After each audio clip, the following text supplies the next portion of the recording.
Bismillah. Il était une fois un roi amoureux de la femme d'un de ses sujets. Un jour, il fit venir le sujet, l'envoya en mission dans un pays lointain. Le sujet partit. Le roi rendit visite à sa femme et lui dit: Je viens passer la journée avec toi. Elle lui répondit: Passer la journée avec moi? Il dit: En effet. La femme fut fort embarrassée, se demandant ce qui pouvait pousser le roi à venir passer la journée chez elle, alors qu'il venait d'envoyer son mari en mission. Mais en femme bien éduquée, elle décida de tuer un bélier et de l'apprêter pour l'honorer. Après la cuisson, elle partagea le repas en 3 parts. Puis elle disposa les récipients avec soin et vint servir le roi.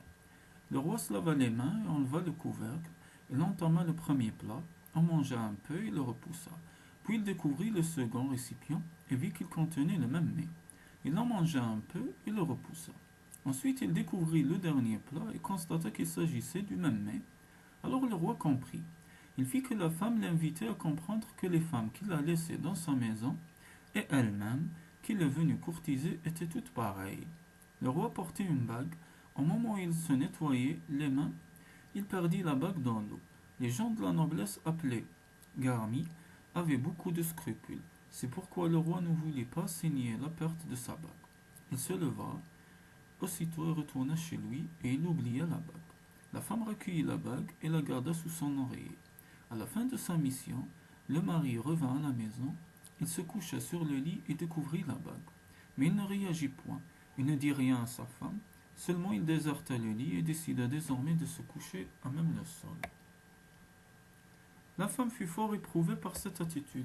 Elle la subit longtemps jusqu'au supplice. Puis elle alla trouver son père et se confia à lui. Le père porta aussitôt l'affaire devant le roi.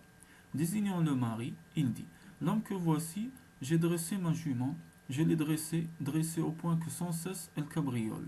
Puis j'ai décidé de la confier à cet homme. Il hérita de la jument et la soigna, de telle sorte que quiconque la côtoie tombe sous son charme. Ensuite il s'est désintéressé d'elle. Je veux comprendre pourquoi, que cet homme se justifie. Le roi interpella le mari et lui demanda de se justifier. Le mari lui dit: La jument, je l'ai en effet soignée, au point que tout homme qui la côtoie tombe sous son charme. Et voici que je pénètre dans son écurie, et j'y découvre des traces de pattes de lion. Or moi j'ai peur du lion, voilà pourquoi je me suis éloigné d'elle. Alors le roi lui dit: Dans ce cas, retourne chez toi et continue de soigner ta jument. Le lion était peut-être seulement de passage dans ton écurie, mais il n'y mettra plus ses pattes.